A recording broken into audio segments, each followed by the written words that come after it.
Hey, what's up guys, it's Joel Axby here with another lesson on YouTube, and here I have my Blade Pro with a, right now it's got a triangle top string, Carolina bass with the highlights of neon yellow, non-volt neon yellow, just regular neon yellow, Gimalax neon yellow, triangle top string, and so this is what I'd recommend.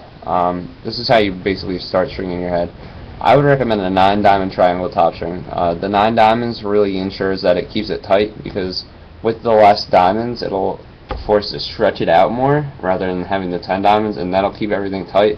And the triangle top string will just make it even tighter by because there might be a little wiggle in between the skip diamonds.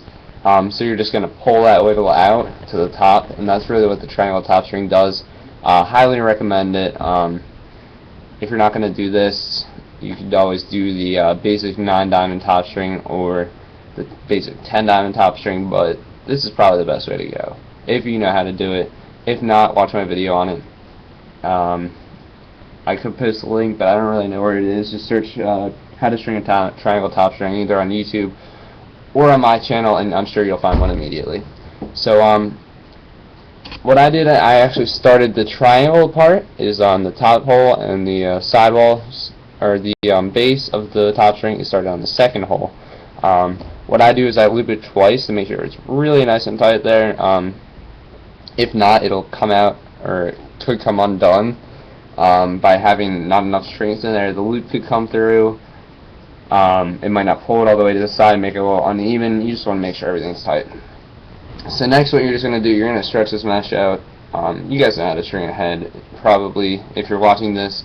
If not, watch my earlier videos on how to. This is really how to get a channel, because I get it asked all the time. Alright, so I've done all the precursor stuff. Now to actually getting the channel. And I'm going to move down on my head. Okay, I'm trying to straighten this out, sorry. Okay, so you're obviously going to need your 2 sidewall strings. I put a double loop. And what I'm going to do is I'm going to come into, after the hole that I strung the base of the triangle top string, I'm going to put it beneath that. Just pull it right through. And what I'm going to do is I'm going to just come underneath the next diamond. That's a 10 diamond, and loop it through. I'm going to go back through the outside of the head, come back up. You can skip a hole before you do this, or you can do it right there. It's up to you. I prefer doing it right after. As you can see, it's all really, really tight up here, and it looks nice too because of the colors, but that's besides the point. Okay, so, and then you're going to do it on the other side. Right now I have a folded row of 10. Normally you'd probably just have a folded row of 9. It has both, so I'm just going through both to make sure it's not flapping around and getting in the way. Always pull that nice and tight, so you can see it on that side too. And then what you're going to do, you're going to skip some holes. So on this head, I'm going to skip 1 hole. On heads with a lot more holes, like a clutch or something like that, you might want to skip 2. But here I'm just going to skip 1. So what I'm going to do, I'm just going to avoid this hole. I'm going to come through the outside of the head, like so. See, I skip the hole. Come underneath the next diamond and pull it. And that's what's called an interlock. For those of you who don't know, most of you probably do know if you're watching this video. If you don't know how to, and that was too fast, watch some of my other videos. You can also do not here if you know what that is. I typically use interlocks just for whatever reason. And then you're gonna just do that again. So you're gonna skip a hole. If you really want this channel to be tight, if you don't like a lot of whip, you might want to hit the next diamond with the interlock.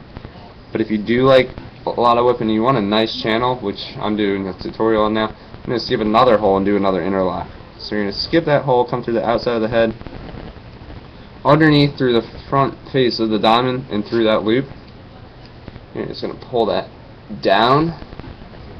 As you can see, that's really, really tight.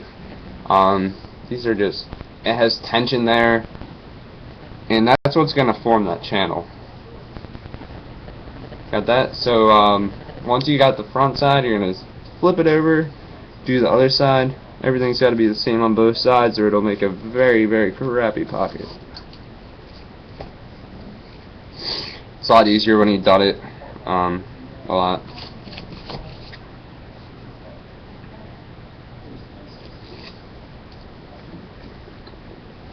So 1, 2, skip the hole on both. And before you start doing more, you're going to pull them down and kind of push it. Make sure you're not making too tight of a channel. As you can see, the channel's already forming in. It's hard to show, but you can already see the channels coming around here. And then some people would interlock here. Like most people do like 3 interlocks, but for this head I would do an interlock, like I wouldn't skip one, otherwise it's going to be way too tight. So you'll see if I do a interlock here, skipping a diamond, it's going to pull it ridiculously tight, and that's going to add a lot of width. And for this purpose, for this video, since I'm showing how to do a channel, I will leave it like that, but I wouldn't unless you like a lot of width. So do that on the opposite side as well. Pull it down tight. Now what you're going to do is you're just going to pull these 2 strings down and just push it. Push the sides of the channel as well, because once this break is in,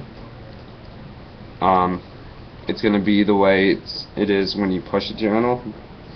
So as you can see, the channel's already formed, basically.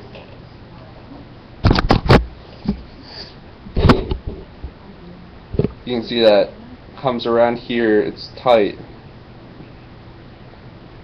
and back through here. This is where the ramp starts and it loosens up.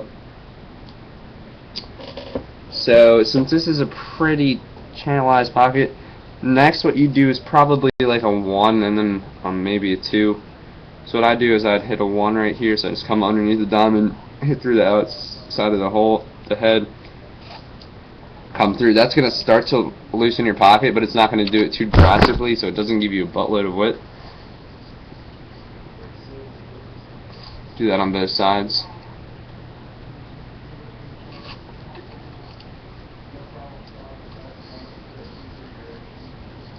Punch it again to see where it's going, and then you can do 2, 3, or whatever. For the purposes of a defined channelized pocket, I'm going to do 3. And for this head, I'm going to do it over the span of 2 holes, just because otherwise it'll be way too clumpy.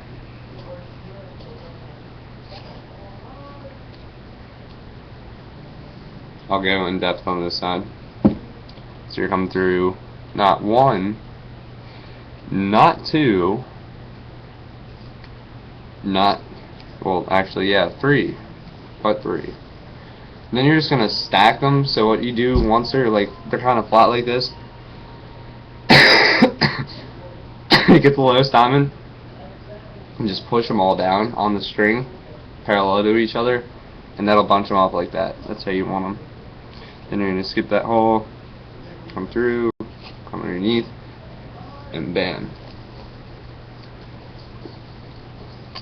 As you can see, this pocket has a nice channel, and the pocket's already starting to form off that.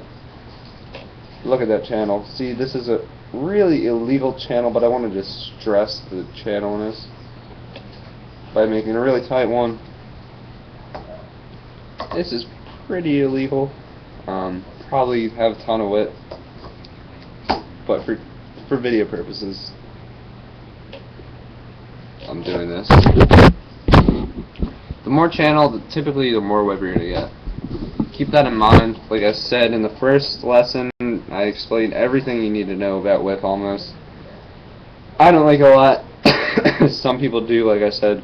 Paul Rabel likes a lot of whip. Mark Matthews doesn't. Just to give you some big names, just to explain with people with names that you'd know. If you don't know those names, you probably don't play lacrosse. Yeah, that's that, guys. Next, what I do, I probably just do singles. You don't want to constrain the pocket right away, or like if I just did interlocks down, it would just pull it down and give it no pocket. You're going to want to do singles. So I do like 2 more singles here, and that's how you get a good channel, guys. Hold the mesh down tight at the top, and experiment with it so you get the right amount of width and the right amount of hold. That channel will give you nice natural hold, and you'll be able to throw fakes all day, but you gotta watch out for width, like I said in the first video. Thanks a lot for watching. Please subscribe.